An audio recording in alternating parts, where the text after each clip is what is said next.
Welcome back to the Bullpen on the Horn Takes podcast, the internet show all about Texas baseball. Joining me in the bullpen tonight, as always, Marc Pena of Occupy Left Field, Zach Sim of OrangeBloods.com. How are you guys doing tonight? Fantastic, man. Good Thursday night. Looking forward to good conversation tonight. Absolutely. Check us out at all of our social medias. You can find us on Twitter down there at the bottom of the screen. Also, go check out our friends Chinook Seedery over at ChinookSeedery.com. Use our promo code Horn Takes. You could support us and get yourself some really good seeds as well. Get 10% off your order there at ChinookSeedery.com. Guys, the big news, college baseball world. We got a College World Series final set, man. We'll get into that in a second, but before we do that, let's talk a little bit about this Texas roster changes. We got some portal ads. Everybody was all kind of bummed out because a lot of teams were adding people in the portal. We weren't really hitting it that hard. In the last few days, we've got some commits for Jim Schlossnagle and crew. We already had one from infielder Josh Livingston out of Wichita State. And then since then, we've added left-hand pitcher Luke Dodson out of Mississippi State. Big old lefty. I think he's 6'3", 6'4", 210, 23 and a third innings pitched this year, 34 Ks, 3.09 ERA. Zach, talk to us about Luke Dodson a little bit and tell us what kind of role we might see him in next year. And obviously, it's super early. Hadn't even thrown a pitch off our mound yet. But how do you think the staff wants to use a guy like that? Yeah, he's a unique talent. He throws really hard. He's topped out at 96, typically sits 91, 94. But his changeup is off the charts. I mean, he's got a 70% plus whiff rate on it. And the biggest thing for me is he's kind of that utility knife guy, right? So the way that Max Wiener described him was it's a Ruger Riojas from the left side. And that's not a bad thing. I think the big thing with Dodson is where does he end up, right? If he has a third pitch or if he's able to develop a slider or a cutter or curve, something else, something secondary breaking, he's a guy that could potentially be a starter type role, right? He's got the kind of stuff in the makeup. But in talking to the staff, I think he's probably a guy that ends up in the bullpen and is that utility guy where, you pair him and Max Grubbs up. And now once again, you've got a lefty righty where you can bring him in any situation. You can go lock something down. And so I thought it was a really good pickup. For Texas fans that maybe don't remember earlier in the season when Texas played at Mississippi State, he came in and he struck three guys out. I mean, he looked amazing striking Max Ballou out. And I think he got Adrian Rodriguez, and I can't remember who the third one was. But, he didn't throw a ton against Texas, but in that inning, he struck three guys out. So, yeah, it's good stuff. And I'm excited to see what Max Wiener can do with him with an entire fall and then go into the spring. Absolutely. And then we got kind of a trio of outfielders at their previous school. And I've seen a lot of different stuff about some of these guys could be infielder, outfielder types, but I believe all three of these guys played outfield over at their previous schools. And you mentioned in a show a couple weeks ago, I think, Zach, or maybe it was last week. Probably was last week because we've had an extended time in between. You mentioned we were probably going to take three outfielders, and there's your three outfielders. You got Caleb Freeman out of Georgia State, Jack Markneck out of Butler, and then the latest one, I believe, Aiden Robbins, Big East Player of the Year out of Seton Hall. Some pretty impressive numbers for these three. Do we think these guys are going to project as outfielders here, or is it more of these guys can play multiple positions? If the bats are good enough, they'll be in the lineup, and it may be in the infield type of thing. What do you expect to see out of these three guys? For Robbins, he certainly slots right into right field or left field immediately. I mean, he's plug and play replacement. He's super athletic. He runs really well. He covers ground really well. I have a hard time believing that he's not your corner outfielder day one come February out in San Diego. Jack is likewise another outfielder that I think could be plug and play. It'll be interesting to see where they decide to put him. Right field historically is a much tougher position to play at Texas than it is maybe at some other schools. And so do you switch him over to left field, put Robbins in right field, right? So you got those questions. Then, he's going to have to beat out a guy like Jonah Williams. I actually, I sat down with Schlossnagle to record another episode today, and we were talking about Jonah, and I said, are you excited as a fan of Jonah? You've been around all his energy for so long during the season. Are you kind of missed that? Are you excited to see him? He's like, oh man, I can't wait to sneak over there and watch some practices and see how he's doing. So there's going to be some competition in outfield. I think there's guys that are going to push each other, and they're going to have to be better. And so it'll be interesting to see what comes of that, because you still got a guy like Will Gasparino out there that could potentially factor in the center field area, and even a guy like Adrian Rodriguez, right? He wants to play left side, but he's a utility guy, right? So he could be out in the outfield just as well. And I think that was one thing that Schlossnagle talked about today was they're looking for guys that can be multiple. They're not locked into one position, because for those that don't remember, there's a 34-man roster limit coming, right? And so if you have a guy that only plays first base, you may not have a spot on the team, or you may not be playing very much, because you have to be multiple. You have to cover other positions. So I think that's what they've done really well. The analytics has been really solid on all these guys from a hitting standpoint. And, you look at a guy like Robbins, he's fifth nationally in on base percentage and sixth nationally in batting average. He stole 20 of 21 bases. Like, he's a really play. So 19 doubles, 38 RBI. He's a really statistically impressive player. Yeah. So yeah, I mean, his home run total a little low, but I mean, if you can hit 422 and get on base over 500%, 50% of the time, I don't think I don't think you got to poke the ball over the wall as often. So, yeah, and then a Caleb Freeman guy, and I think I saw, maybe it was just a flyer. I felt like I saw somebody say something about Caleb Freeman has played catcher before. Did someone make that up? Or? He played catcher long ago at one of his first stops. And people keep saying he's an outfielder. I don't necessarily think that's the case. Like, he's more of an infielder and projects more to be an infielder. Yeah, that may be fair. He has some good depth. He's a senior guy. Like, he's going to bring that experience. So I think he'll be more of a depth guy that can mash even as a DH. But primary position, if he had to go somewhere, I think he'd slot in the infield. Fair enough. Yeah. You see like infield, outfield on certain different posts and things, but then all I did was go to their, each team's website and they had him listed as an outfielder. So who knows? But again, he's one of those guys that can play multiple positions, and Sure. If they needed an outfielder, right, like that's where they're going to stick him, because they might have to put someone at second base because they didn't have, a better option necessarily. But yeah, he's an athletic guy. He can definitely move and, provide some pop. Certainly at the plate. I'll say this, guys. There's another rule coming in for college baseball. Only dogs allowed in left field. Rest of the way out. So I know we got some new guys, but we want outside dogs in left field. Anybody else can go to the other side. So yeah, we're looking forward to these guys. Glad we got some of the new guys coming in, and excited to see what they can do for the program.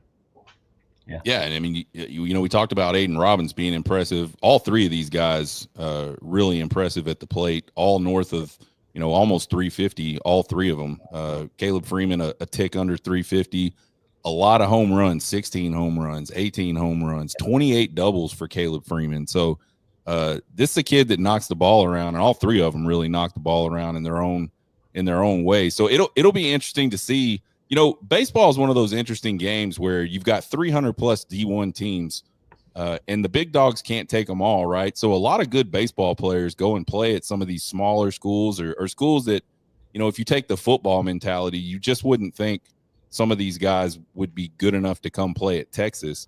But they go out and they continue to work and they get a chance to prove themselves on that bigger stage after high school. I think back to a guy, what was it, Mike Antico, that came from a really small team up in the Northeast.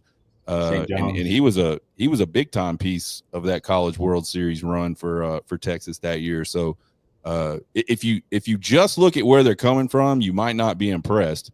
But these are guys that can swing the stick and play baseball. Yeah. So I'm really excited about this crop, and I hope. Like, how many do you think we're going to be adding from this? Like we've already got 5. Like, what do you think numbers wise it looks like, Zach?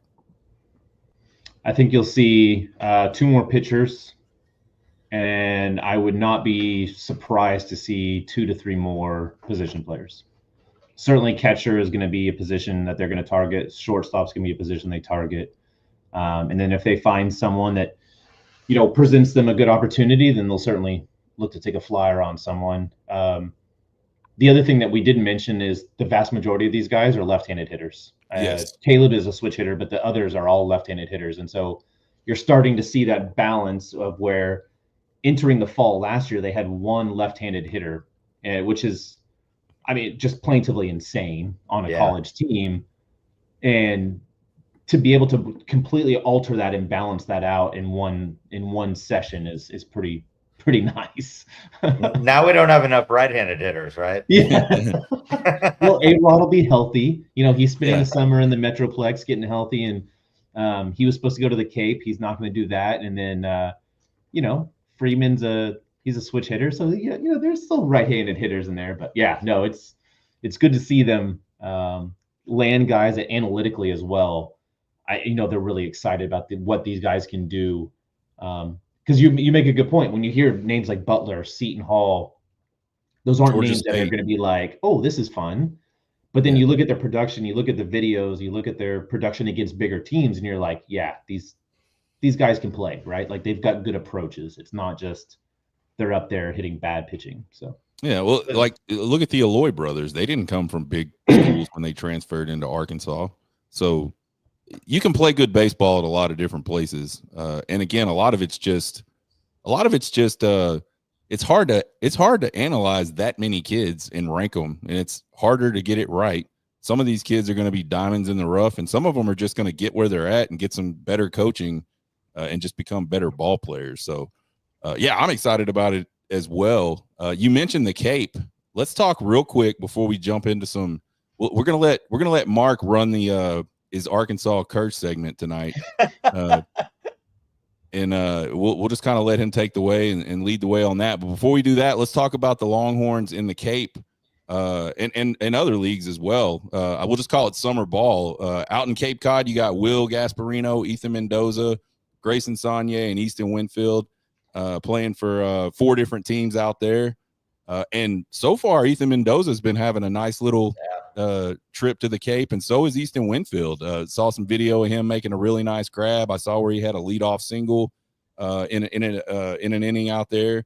I haven't heard much on Gasparino or Saunier. I think Saunier got a start, at least one start so far out there. Yeah. Do we know how he did? I didn't get an opportunity to go look up all the stats on those guys. I haven't looked at Saunier's stats. Fair enough. We'll that he made a start, so we'll do that and tweet it out or something. But yeah, so several guys in the Cape, and then Aiden Moffett's a guy. Man, we've talked about Aiden Moffett. Well, we started the season talking about Aiden Moffett, and then he just was battling some injury, battling probably some control. But when he did come in, he was pretty impressive, pretty dominant, pretty tough to hit. He's out there in the Major League Draft League right now, just mowing people down. I think he sat down 3 guys in 1 inning of save work here very recently. So excited to see that. Do we know how his shoulder is doing? His off arm shoulder, is it better now, or what's that looking like for him? Yeah, no, he's fully healed up, and he's playing in that MLB Draft League, and he's looked really good coming out of the bullpen. It's one of those things where he always tries to run it up because he can hit 98, 99, but when he sits more 92 to 94, he's got such better control because he's got that whippy arm. Yeah.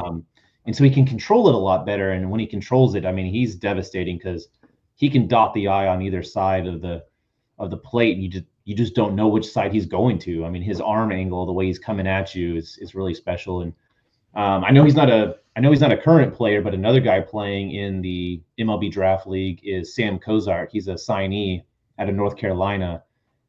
He's been pitcher of the week twice now already. I mean, wow. he's looked really, really good. He's a guy that can run it up to 97 as well. He's 6'8", 6'9", something like that. Big kid. His older brothers played at UNC and NC State. And talking to the staff, he's a guy that is basically plug and play. Like, he might be in contention to be a starter next season. That's how good he is, and that's the kind of talent he's bringing, because he's got a mentality to him.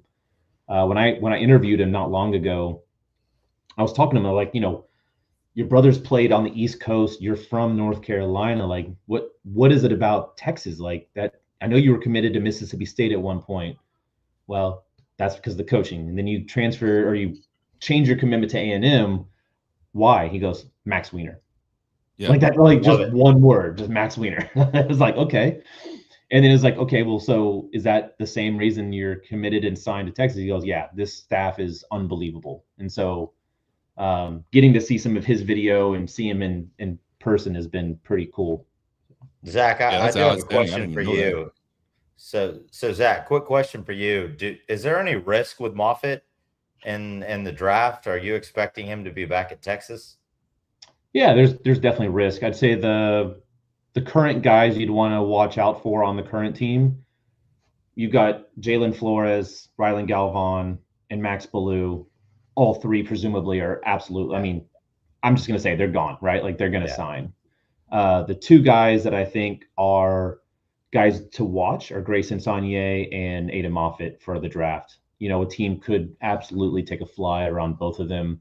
What they've shown at the MLB Draft League for Moffett, or what they showed late in the year with Saunier, where he's able to control better under Wiener's tutelage. I think they'll be back based on what I've heard, but yeah, there's certainly a risk that, one team, all it takes is they take a flyer and you're like, well, there you go. So. Gotcha. Good stuff. And then we switch back over to the West Coast. You got the California Collegiate League. You got Cole Chamberlain, Bryce Navarre, Drew Rarick, all Texas teammates, all with the Santa Barbara Foresters. I've seen a lot of play for those guys. Like Cole and Bryce got a start together the other night, and I think Rarick starting tonight for the Foresters. Chamberlain's got DH tonight, and Rarick starting. Last night Chamberlain was at catcher, and then Navarre was at pitcher, and so this is I think Rarick has started 2 games, Navarre started 2 games, and Chamberlain's been mixing in between catcher, first base, and DH. So he's getting a lot of run time out there, which is really good. And these are all Woodbat League, right? Maybe not that collegiate league. That might be no, the collegiate league is not. I don't believe. I know Northwoods is. Cape. I don't think the California League is. Okay. Fair enough. I haven't looked at it in a while, but I don't think it is. It doesn't. I mean, it kind of makes sense that it wouldn't be, since it's called a collegiate league. But you never know.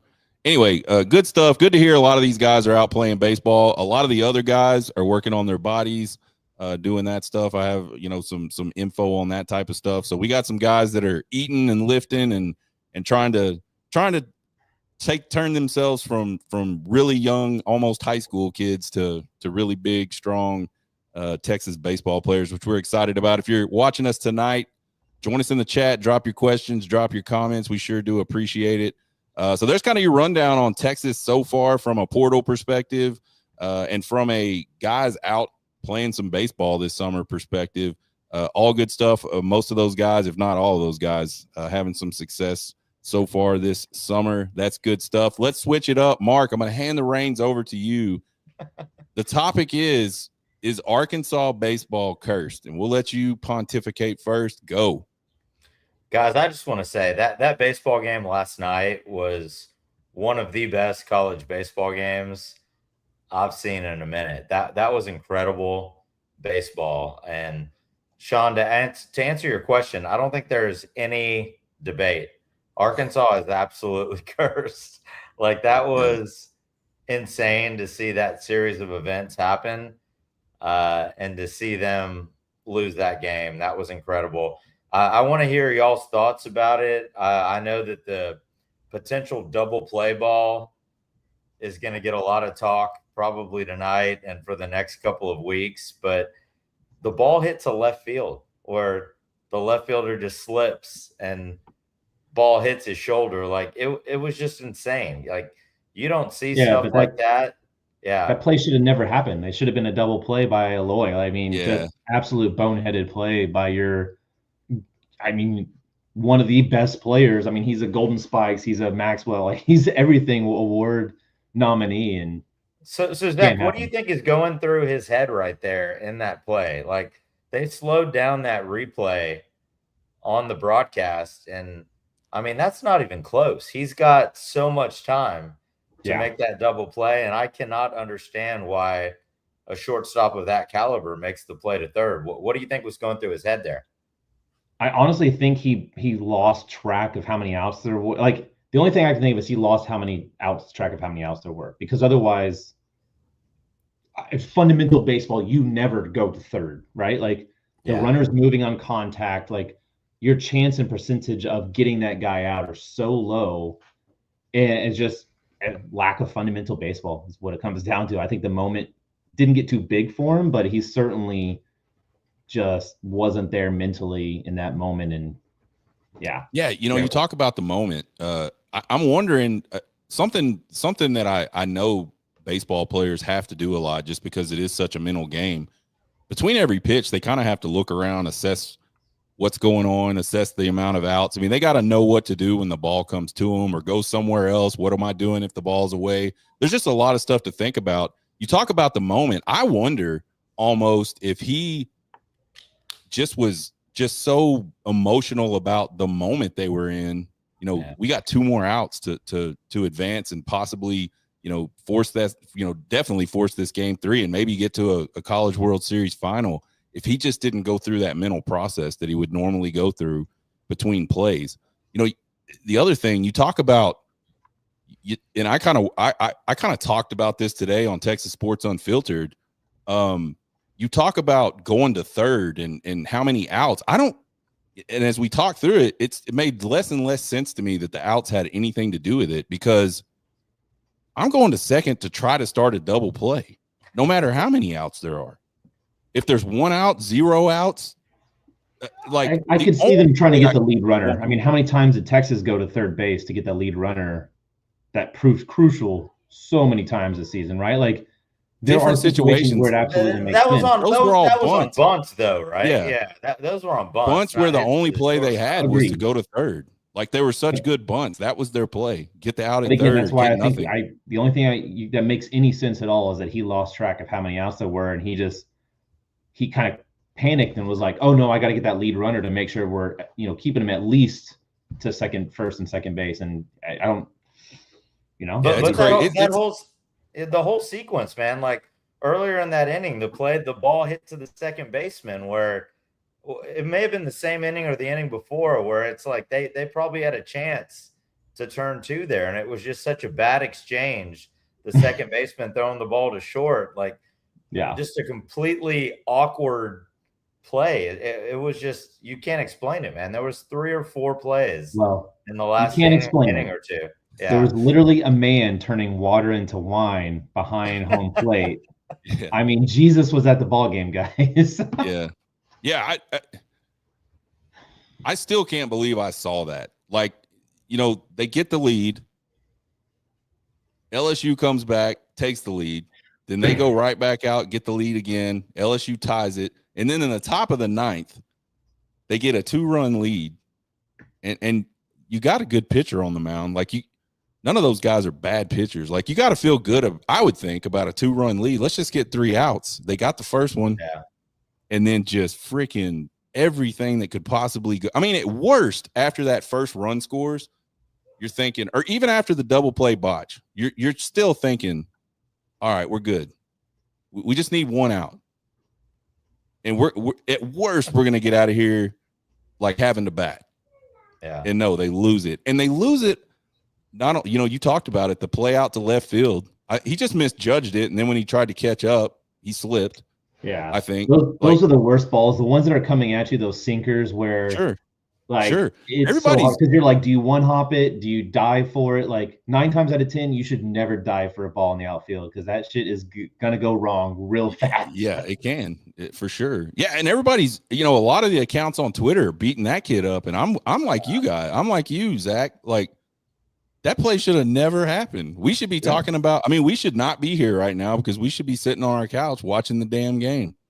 And what's crazy, man, is like you hate to see college kids go through Have to go through situations that. like that, right? Yeah. And to watch the reactions from them after the game were heartbreaking. But at the same time, their fans are such assholes that like you can't you can't help but laugh, man.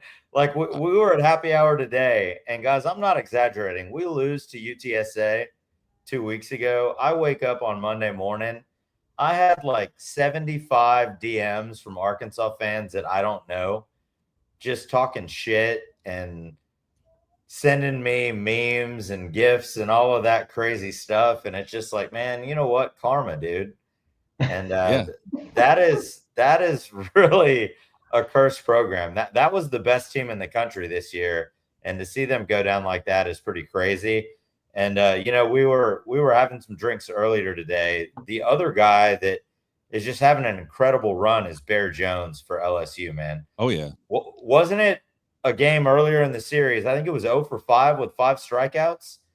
Yeah, and they were talking about it was 4 strikeouts, and LSU fans were like, "Get him out of the lineup." Yeah, and then he hits the big home run earlier in the week, and then you talk about last night, right? He The line drops drive that off the ball second baseman glove. Yeah. No, but he drops the ball at first base.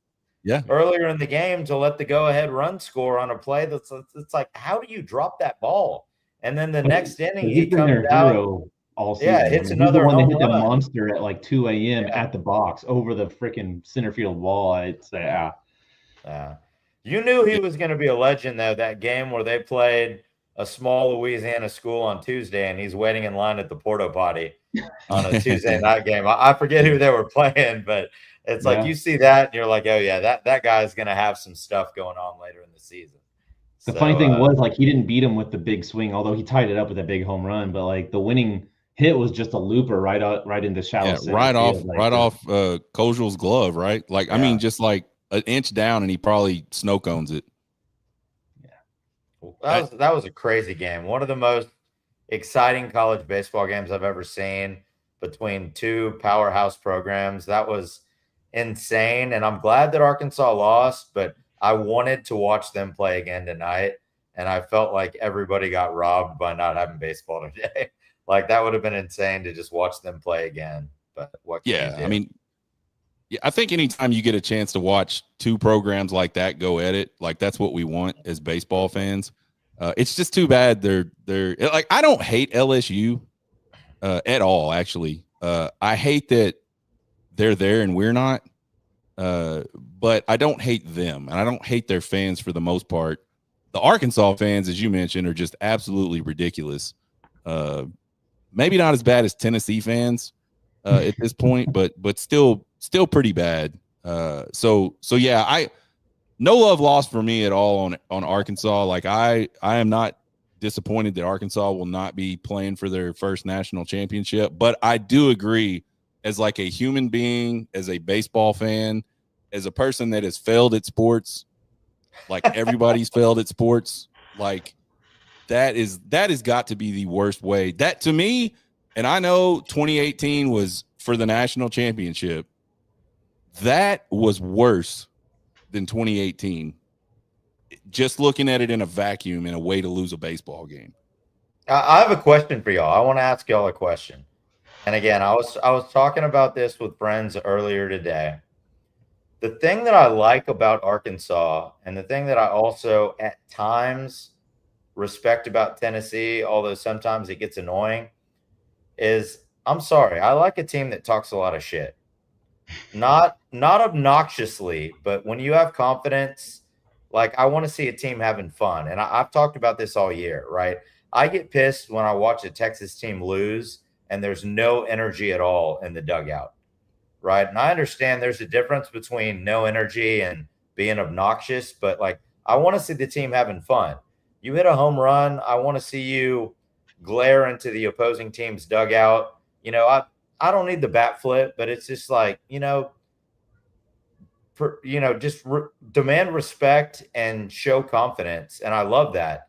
But the thing about Arkansas is they really went off the rails against Tennessee and just talking shit all postseason. I feel like you can't do that and then also cry when you lose. Like, you got to be one or the other, right? And so that was the weird dynamic yesterday is that Tennessee series, man. They're barking, they're talking, they're trying to start fights, and then you lose a week later and it's like everybody's crying. I don't think you can do both. What do you think, guys? I'll let you take it first, Zach, and then I'll give my opinion. Yeah, it's what the funny part about it is I had a separate conversation about, the two guys who have been their leaders all season long, didn't show up to the post game that was press bad, conference, right, with media. Yeah. And I had everyone in the world saying, yeah, that makes sense. Just these are kids. And then multiple people were like, yeah, but these kids are also getting paid six figures. Like, they are professional athletes at this point. Like, show your ass up, own up, deal with it. How much is the Arkansas shortstop making? Probably $2 million, right? Come on, $2 million. It's not $2 million. Not six figures. He's making some bank, yeah.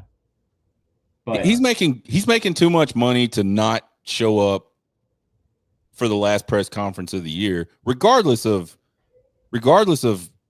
what what your feelings are. Like, we've all had to show up places I've shown up to funerals. I don't ever want to go to a damn funeral, but I've shown up. I've talked at them before. I don't want to do that. Yeah. But you know what I mean? Like, that's part of being an adult, right? Like, there's shit. In fact, I would argue that like almost everything about being an adult is showing up and doing something you don't want to do. You got to learn to lose. You got to learn to do that if you're going to be successful. I think, and where he's headed, he's absolutely going to have to do that, because he's probably going to be a Major League Baseball player one day, and he's probably going to have to go do press conferences, sometimes when he wins, sometimes when he loses. So I did not like that at all, Zach. I think if you want to act like a big bad man, like some of these kids want to do, you can't fall back on the, oh, well, I'm just a kid and I'm disappointed because we didn't win thing. Like, show up, be with your teammates, do that one last time, as sucky as it would be. I can absolutely imagine how terrible those kids felt sitting there at that table answering stupid ass questions that, like, you know what I mean? Like, that's almost every press conference, a bunch of stupid questions, and it sucks really bad when you're losing, for sure. My thing is being a leader, right? Like, if you're the leader of your team, right, even if you're the one that fucked up, you don't let one of the other guys on your team go sit there, right? Like, even if you're the one that messed up, like leaders take bullets and take grenades. That's what leaders do. Yeah. And I wonder, maybe we're making a bigger deal about it, but I wonder how teams look at that. Like, I wonder what a pro baseball team is thinking, if they even think about that type of, I mean, I don't know. Oh, they do, for sure. I mean, I deal with enough post-game conferences. Like, there are times when SID is going to have his way and he's going to direct who goes out there. And then sometimes it's the head coach that says, I want so-and-so to go out there. And then sometimes the kids just flat out don't make themselves available. Like, I know there's been times, not at Texas, but, the kid will literally like leave the entire diamond. Like, he'll leave the clubhouse so you can't find him to go bring him out there. So, it's, I wonder how much that may have been. Yeah, that may have been Van Horn protecting him as well. Yeah, you never know, right? Take his card off the table. There are times. Well, yeah. Like, if you don't, there's definitely times where the SID makes a call or the coach makes a call and says, I don't want them out there. And it's not necessarily to protect him, but also to make sure he doesn't say something stupid and make his program look bad. Right. Yeah, I mean, who knows? He might have gone into the clubhouse and just lost his freaking mind. Like, we don't know. We're judging what usually happens by what we think should happen. So I won't be too tough on him. But I think if he did just not show up because he didn't want to go talk, I think that's kind of a red flag for me as a human being that's a male. That's what you got to do Sometimes. Back to your question about having fun and all that stuff. I I don't not like to have. I bet everybody thinks I don't like players to have fun because of all the stuff I say on the show about these guys like acting like idiots. But I think there's a pretty easy line to draw between having fun with your team, celebrating the good stuff that happens during a baseball game, and then just acting like a complete jackass. But Sean, you can't talk shit and then cry. You can't do both. I agree 100%. You do one or the other. 100%. One or the other. Yeah. Yeah, if you're going to be a big boy, be a big boy. If you want to run your mouth every time anything good happens, then you should be able to be emotionally stable enough to like suck it up and take the L when the L comes, because it's always coming. The L is always coming. It will never not come for anybody. So yeah, I think I think, yeah, but I just go back to these celebrations and the bat flips and the guys turning around while they're running bases after a home run to talk to people. I just like, I would tell my son, if you do that again, like there's a good chance I'm coming my ass out of the stands to drag you off the field because you're embarrassing me. Like, I don't want the camera in my face at the College World Series when my son hits a home run and he's acting like a damn idiot that's never hit a home run. That's like what you see an 8-year-old do that gets into one that's never done it before. He acts like an idiot and probably misses 2 of the 3 bases on the way around on his trot. I don't get that. Like, act like you've been there before, I guess is what I'm saying. You know what's funny, Sean, is I saw your tweet. It may have been last night. You're talking about the ESPN cameraman getting right up in the parents' faces. Yeah. What is that? Man, this was a couple years ago when A&M kicked our ass, unfortunately, in Omaha. And I'm standing at the top level with Donovan Campbell and Melendez's dad. And every time either one of their sons come up, I mean, the camera is just 10 inches off their face. 10 inches off their face. And there was one at bat where Melendez struck out, and the cameraman just holds the camera there for like 5 minutes. And I literally just grabbed the camera and like pushed it down. Yeah, and I'm like, dude, get the fuck out of here, man. Let like, him watch the game. What are you doing? Yeah, it's wild, man. Like, it's a bit much. Crazy. It's like too much. Like I think to an extent, like as you're doing pregame talks or, you know, maybe it's their first at bat. I'm not against like, hey, these are the parents. These are the ones that are at least in some part responsible for this young man being where he's at. I don't have a problem with that. But when we're in the 7th inning of a game and it's like a tight game, I'm the dad and you're sticking a camera in my face, like that's fixing to not happen anymore. And if you don't want to go, like I'll make you go. Like I don't understand how you can't. I couldn't like be myself with a camera like literally right in my face at a game. So yeah, they got to quit that shit. That's Aiden Kent's dad, Jeff Kent, right? Like he's obviously a major league baseball player. He's been in the freaking league forever. And it wasn't like Aiden Kent wouldn't even be at the plate. It would be like, oh, he's playing shortstop. How you doing, man? Yeah, and like Jeff Kent already doesn't like to be like the public figure. Like he's chill, right? He's just sitting there. He's just trying to enjoy the ball game. And I remember like Travis games where he's like, just leave me alone. Like, I'm just here to enjoy the game. And, you know, to your point, Mark, the camera's just like, I got you. That's wild. That's wild. It's crazy. All right. College World Series final is set. Coastal Carolina and LSU. I do want to point out that I picked Coastal Carolina and LSU in this final. Man. I did. I whipped. Both of you guys whipped. Don't feel bad. The broken clock finally strikes midnight. It does. The sun shines on a dog's ass sometimes. There's all kinds of good sayings about how lucky I just got for one time in my life to pick something right. So, and but Zach's been pimping Arkansas all year, and I know it seems dead in the water now. So yeah, he shouldn't have done that. He shouldn't have done that. Listen, not on this show. Sometimes y'all need to learn the reverse jinx. Like I was picking against Texas. They're magically winning. I start picking for Texas, and look what happens. So way to go, maybe Zach. there's a method to the madness. I'm just saying. So next year, Zach has got Texas going 0-50. We're just gonna throw that out there right now. Yeah, the Shants have not lost a game since April 22nd. How amazing is that? I mean, there's like that's stupid. Yeah, it's crazy. There's good. There's hot. And then there's good and hot, and they and that's are the Chants. definition of that for sure. Yeah, absolutely. That's a good baseball team. And I was talking today with Patrick Davis, and we were talking about that. And I said, it's so hard to judge these smaller schools until they get into an environment like this. Like, they can be good, and you go, yeah, but and even if you go back and look at the Chants record this year, they lost some games earlier this season where you're like, how in the hell does a team that's playing for a College World Series championship lose to a team like that? And clearly they have the talent, or they would not be here. But they are playing a very good brand of baseball right now. I know it's LSU. I know all the history they have, and that roster is loaded. I'm going to stay with my pick. I picked LSU to win it. I picked the Chants and LSU. I'm going to stay with my pick that LSU is going to win it. But I would not be surprised at all. It would not hit a blip on my radar if the Chants figured out a way to win too and dogpile again in Omaha. Like I said, I don't think it's going to happen. Zach, look at Zach. He's saying hell no. He said, hell no, that ain't happening. Talk to us, Zach. Look, Bodine is great. That whole team is very good.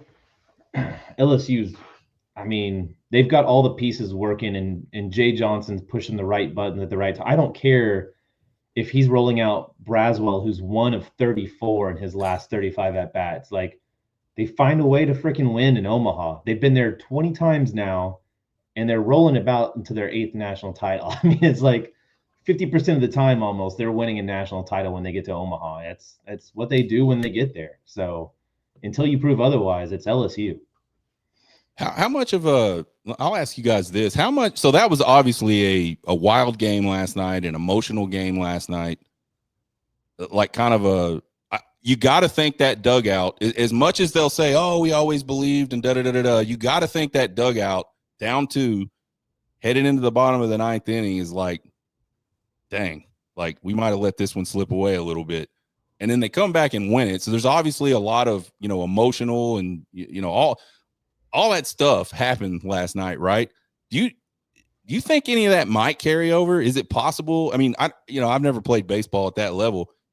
Is this a dump it thing for them? Do you think they're that mature of a team, or do you think there's a possibility we could see maybe a little hangover, not physically, but maybe mentally from all of that? If they were playing tonight against Arkansas, maybe.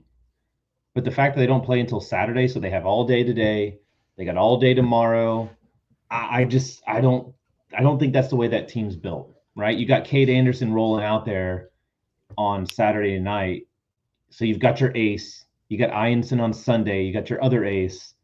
It doesn't feel like it's one of those deals where, if anything, that might embody and like embolden them more. So it'd be like, doesn't matter what you throw at us. Like, we're going to win. We're inevitable at this point. It's just, sure, if they're not mentally mature enough, yeah, that could definitely happen. But with 2 days, I just can't see that being a factor at that level. That's fair. What do you think, Mark? You got any thoughts on that? And the only thing I'm thinking right now is the fan base of LSU is going to make a huge difference, right? Absolutely. And there are tens of thousands of Cajuns packing up their fucking cars right now to drive to Omaha. Yeah. And I think you're going to see probably, what does that stadium hold? 28,000?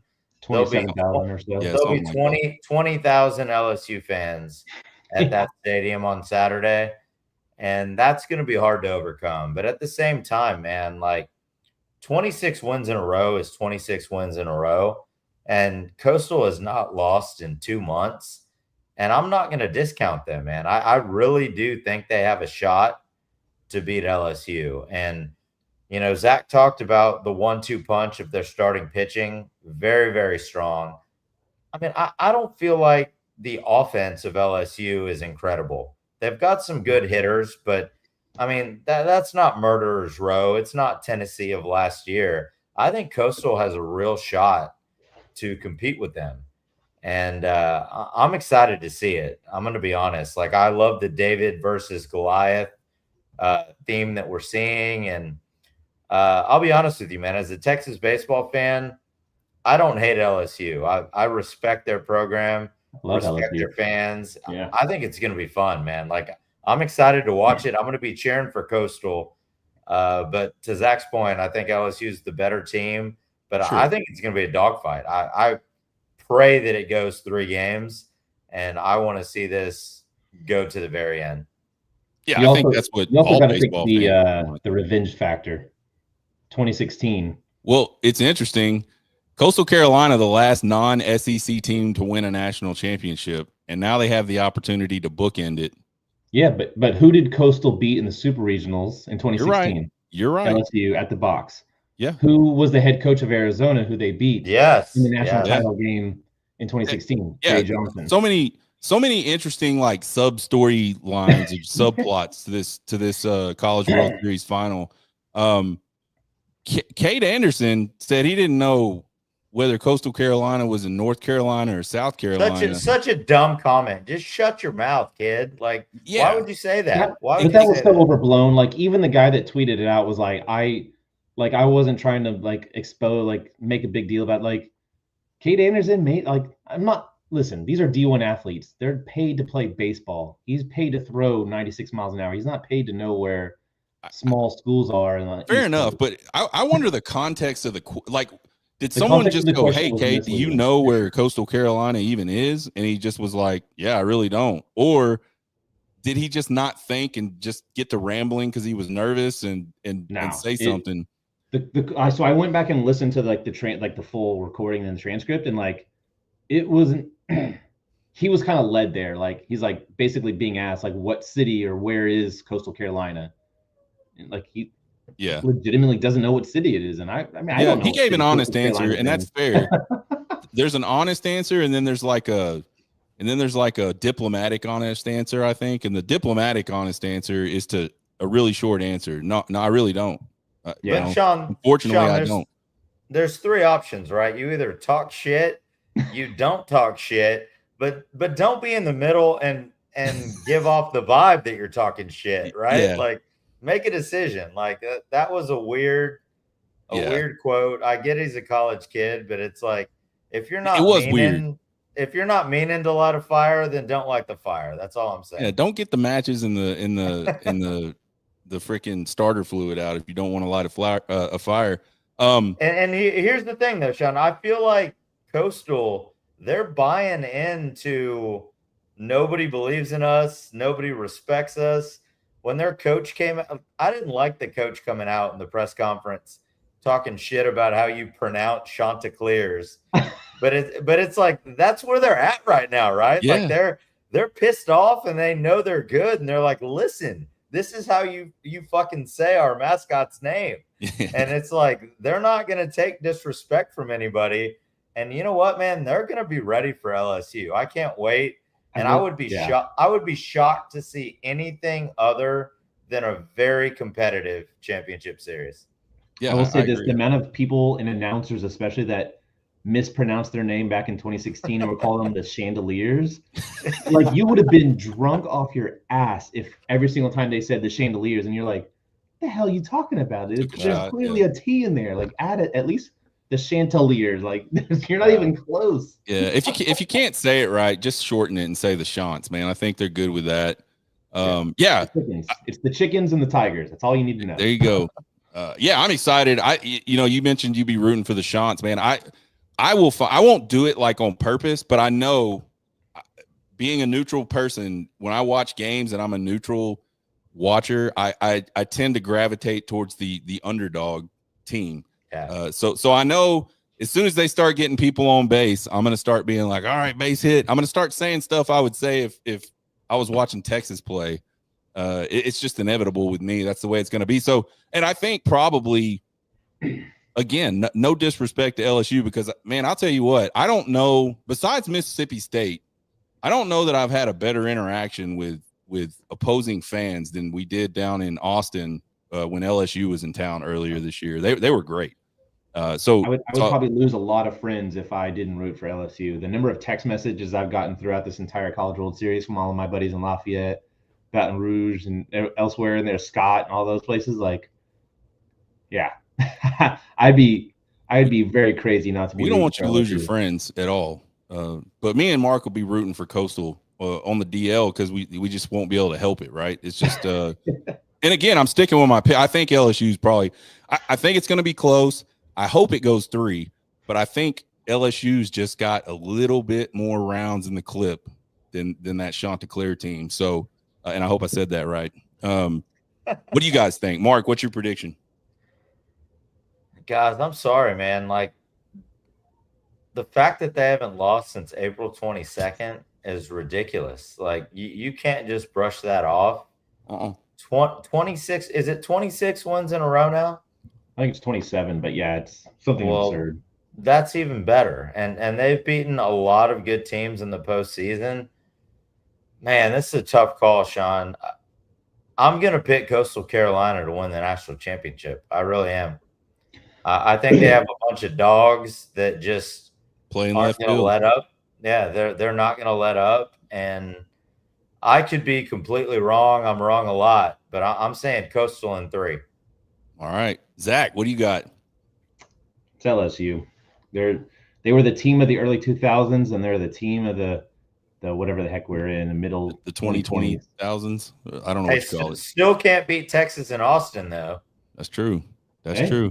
You know, it was funny that they brought in that Shores kid, the team that won the national title. So. Exactly. That's. I mean, if we were Aggies, we would be raising a banner or something. They'd be putting up plaques the entire city across the. I mean, you never hear the end of it. We beat the national title team. Damn it. Well, didn't A&M beat LSU though? Didn't they beat them in a series this year? Yeah, probably. Yeah, I think they did during their little hot run. Yeah, so they will put a banner up probably at like Kyle Field, Bluebell, whatever it's called. I don't know. 2 or 3 games, Zach. 2 games. Too much. LSU has too much pitching. Disrespect. Hey, I want a double or nothing. Zach, I want a double or nothing bet on our Matt's dinner. Come on. 2 dinners or none? I'll take Coastal. You have LSU. Let's go. Double or nothing. Let's do it. Because I feel like I'm not going to get my dinner anyway, so I might as well double down. I've already told you I'm going to be in. I'm going to be in Austin. It's been 3 months. It's been 3 months. Let's go. I'm going to be in Austin for a week while my boys at baseball camp. So I already told you we were meeting up. So here's the secret weapon, guys. Here's the thing: LSU can't be beat for one simple reason. They got Livy Dunn. What kind of chicken mascot you rolling out there against that? Come on now. I don't know. I bet you there's some good looking girls in coastal Carolina region area. Just saying. They may not be as famous, but I bet you there's some pretty ladies out there. All right, we got the picks in, folks. Thanks for joining us tonight. We really appreciate it. I know there's basketball happening, which I don't care about, but a lot of you guys out there. Guys, I'm about to lose a lot of money. Like looking at this score right now, I put a lot of money on OKC tonight.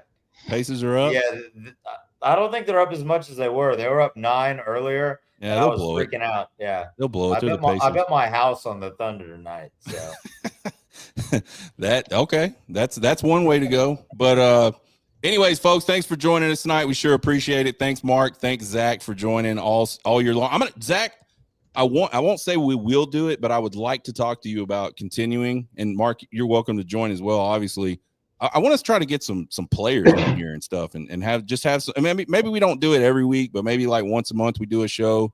Try to get some people on and just talk some baseball. Talk about their experiences as recruits coming through the program. Maybe guys that have played at Texas before, what that's like. I don't know, just something to keep the show rolling.